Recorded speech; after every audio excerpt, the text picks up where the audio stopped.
Moving to Cape Coral, we're going to break down what makes up this huge city into the 4 quadrants and what may be the best area for you to live in.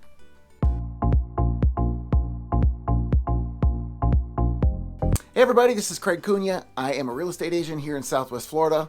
And if you're looking for more information on what it's like to live, play, eat, sleep, and buy real estate on the Gulf Coast, then this is the channel for you. So go ahead and subscribe and even comment down below so you see all the videos in the future.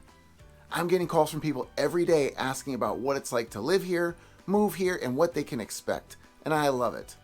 So if you've got a question, you've got to call, text, or email because I've got your back when moving to the Gulf Coast. All right, so we're going to talk about Cape Coral today. This is 120 square miles of land situated in Southwest Florida. You've already heard there's 400 miles of canals here. Yes, that's both freshwater and saltwater. We're going to talk about that in a little bit more detail as we move forward. But what's most intriguing about Cape Coral is there's 4 sections, 4 quadrants. There's the southeast, southwest, northwest, and northeast. And they're all very different from one another. So I'm going to give you a little bit of information about each of them. Stay tuned to find out which area would suit you best. As you can imagine, lifestyle is going to play a huge part into which area you should be living in. First off, boating. This is known as the Waterfront Wonderland. And yes, there's more to Cape Coral than just the waterfront, but with all those canals, there's a ton to do on these canals. If you're into boating, there's some specific areas you're going to want to look into depending on the size of your boat and what kind of access and how quick you want it to be. The southeast has always been thought of as the best access in Cape Coral. And that's true overall if you look at what it's made up of. Everything to the east side of Del Prado on the south end of Cape Coral, it has some of the largest, deepest canals in the entire city. So if you are a boater that needs sailboat access, or you just have a large boat with a deep draft, you're going to want to look in this area first and foremost. It is direct access, no bridges. It gets you directly out into the river, and then you take the river down into Redfish Cove and out to the pass. That's the area you want to be if you're a big boater.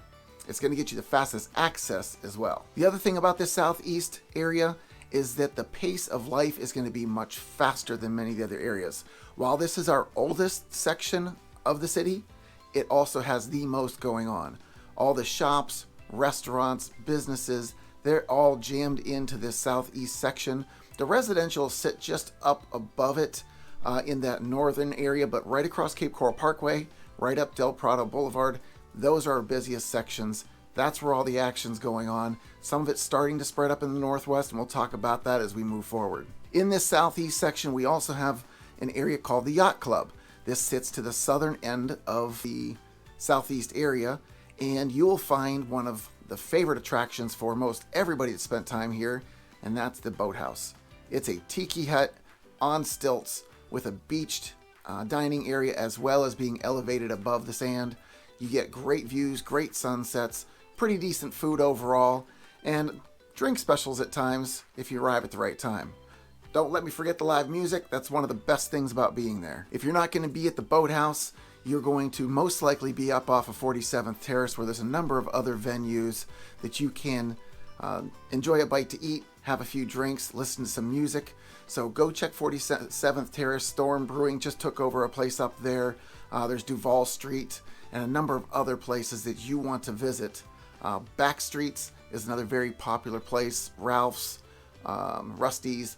So jump in there, check out some of your favorites, see if that's in this southeast section. It's also not going to be the place you're going to find most of the new construction, but I wanted to touch on what the pricing's doing in new construction because the resale market is very slow in regards to its offerings. There's just not much out there. So people are turning to new construction. New construction in the southeast, it starts at $288,000, but the median pricing quickly jumps up to $800,000. Yes, this is the priciest area of Cape Coral at this moment for new construction, but stay tuned. We're going to go through what pricing does in all the other areas as well. If you're somebody that's looking for condo living, a vast majority of the condos that are in Cape Coral are in the southeast section. It's just the way that this city was platted out originally. If you want that kind of multi-living situation, look in the southeast. I'll go over a couple of the areas in the southwest that may have some of it, and very little to the northeast and northwest. Almost every canal in the southeast is saltwater, so it's Gulf access. If you're looking for a canal front where it's going to be less money, you'll look for the freshwater, and that's going to be in the northeast, northwest section, some of the southwest. The other thing Southeast has is the one beach that you'll find in all of Cape Coral, and that's down at the Yacht Club. It's about 300 yards. It sits on the river. Lots of sand. They removed an old building down there and a little pavilion that used to be on the beach. So now there is a large area to enjoy the sun, take in the coolness of the water when you want to, and just enjoy the ambiance and the cool breezes that come off the water. The next place that we need to discuss is the Southwest Cape area. This is one of the most popular areas because not only does it have good access for the boating, it also has the newer homes. So if you're looking for a Gulf access canal that is newer and has all the modern conveniences, this may be the area for you. To the very south of the Southwest Cape, you're going to find Cape Harbor. This is where you will find restaurants, shops, live entertainment. There is a marina down there as well, and a dry storage facility. So if you're looking to put your boat up in one of the condominiums for storage, they will offer it down in that area. There's also going to be some new condos being built up right down there on the basin next to the lock. So if you want to be in the mix of everything in brand new setup in a condo, check out that new place that's coming up. I'll give you more information on that as we move forward. I'll put a link down below as well to help you get more information. The Southwest Cape has one drawback that many people will talk about. You'll hear it all the time, especially in the boating community. It's the darn Chiquita lock. So if you are a boater and you don't want to wait any longer than you have to get out, this area could have delays. This lock will allow a certain number of boats in and out at a time. So if it's a busy weekend or a holiday, plan ahead, change your schedule, go early if you have to, but stagger it out because there's going to be numerous boats trying to get in and out of this lock, and it can only take so much at a time. If you're not a boater, you're still going to enjoy the Southwest because, again, it is a newer, developed area. There are less of the available lots down there, but the water and sewer assessments are completely into the area. And that's just like the Southeast, by the way. So think of the Southern Cape having all of its assessments, the water and sewer assessments in, so you're not going to be dealing with the roads being torn up any further down there. Some of the lots, if they haven't been built on yet, may still carry assessments. So if you are looking to build on a lot, go ahead and ask for a lot loan payoff amount, and we'll get you that number so you know what you're getting into before you build on that site. Because the Southwest is newer, it also is still a little bit behind the lush landscaping that you'll find in the Southeast. So some of the bigger oaks and palms that you'll find in the Southeast, they won't quite be there in the Southwest. It is catching up, it is filling in, and as more homes are completed there, we're going to have more of those completed subdivisions. So as those areas fill in with that mature landscaping, it's going to start giving you a true community feel. Now, both of these areas have great schools. Overall, Cape Coral has excellent elementary schools. I think we're kind of average when it comes to middle schools and high schools. I'm going to put a link down below that will give you access to all the information for Lee County schools. It's actually leeschools.net. And within there, it'll give you all the information you need to know about schools, about registering kids for schools, the school rating systems, so you can make the best decision for your family. In the Southwest, the new construction down in that area, it's starting at the $252,000 price range, and it quickly jumps up with a median price in the 400s. So as you can see, it's a little bit less than the Southeast, but there are more options and more availability of these new construction opportunities. These numbers are changing all the time because the demand for homes is crazy right now. New construction has become much more popular. The very nice opportunities are leaving the market fast, and it's causing a lot of frustration. The people that I'm talking to, the more we tend to look, the less it seems to be available. So we're just hoping that these builders can catch up to demand and give us a little bit more to work with. The pace of living here in the Southwest, it's kind of middle of the road. It's not fast, it's not slow. Gives you a nice little subdivision community feel without the craziness that you might find out in the southeast section with all the businesses. If that's the kind of thing you're looking for, little relaxation but still close to all the busy things you may need, the Southwest may be for you. One thing you'll notice with many of the areas here in Cape Coral is that we do not have sidewalks on most of our streets. You'll find in some areas, especially southeast, I think that's where they're most prominent. Southwest, you'll see it mostly on busier roads or more traveled roads. Side streets, not so much. And up in the northwest and a lot of the northeast, same thing, no sidewalks. So if you're somebody that wants those sidewalks to go for the walks with the pets or the kids or whatever, think about where you can find them and where you can't. Otherwise, you're walking on the road, sharing that road with cars and other vehicles. While we do have the shopping in the busier areas like the southeast and southwest, we do not have any true malls.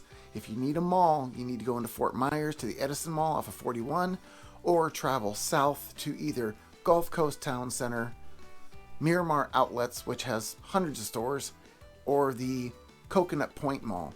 Now, Coconut Point Mall is more of an outdoor area, kind of like Miramar Outlets, but all this shopping is down in the Bonita and Estero areas, where you can pretty much spend the day shopping. Now, the Northwest is the next section. In this section, we're starting to see an extreme amount of growth for a couple reasons. One, the pace there is even that much more laid back from the Southwest. This is getting you right in that middle range of the super slow like it is up in Punta Gorda and the busier part that it is in the southeast and even into Fort Myers. So if you're looking for that in-between spot where I just want things to slow down a bit, the Northwest may be for you. There's not a lot of dining options and a lot of shopping up in that area. However, there's more and more as each year passes. There are some of the franchises like the Carrabba's and the Bonefish Grill. Bob Evans is up there. As far as shopping, you'll have the Walmarts and the Aldis that just came in. There's also a BJ's. We are lacking a Costco here in Cape Coral, but there are other shopping opportunities like that if you're looking for them. The one drawback that may steer people away from it is it's still well and septic in many, many areas. And what that's going to mean is you're going to end up with assessments at some point. When the city comes through and changes over from the well and septic, you will have an assessment on the property. Those start in the high teens, and if you do not pay them off at the front end, there's a small amount of interest that's tacked on each year, and you'll end up adding that on to the overall amortization, which is about 20 years worth. The other thing about these assessments that's not very nice is that the roads are torn up, it's dirty, it's messy, it's really not any fun, and it takes about a year to year and a half for them to complete the process. In the Northwest, you still find many vacant lots, so if you're looking for projecting at building down the road and you want to secure a piece of land now, that may be one of your best opportunities to do so. As you can imagine, as the entire Southwest Florida area grows, Cape Coral is growing just as fast, and there's something happening in the Northwest that you have to know about, especially if you travel up to the Punta Gorda Airport to fly in and out of the area. Burnt Store Road has been a bit of a problem over the years because it's a 2-lane highway, or at least it was. Now we've got this thing converting over into 4 lanes. They've got big sections of it already converted. They're tying in the final areas to make it all 4-way. And once that happens, you may see the Northwest kind of explode with activities. There's already some talk of the Seven Islands project and adding some additional housing and shopping out there. That will absolutely increase the activity out that way, and it's going to push property prices even further. So if you're looking to get yourself in and be able to secure a piece of Cape Coral, you might want to start thinking about doing that now. In the Northwest, the prices for new construction start right around $227,000.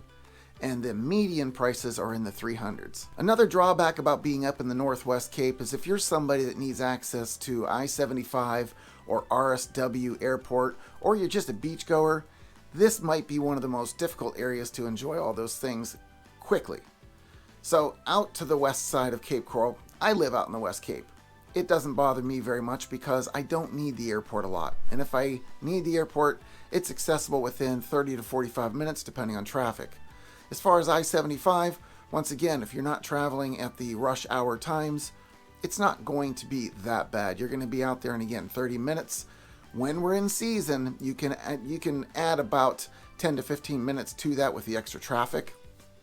With beaches, I don't know about you, but when I go to the beach, I'm going for the day. I'm generally not going for 15 minutes or 30 minutes. Let's go to the bonus.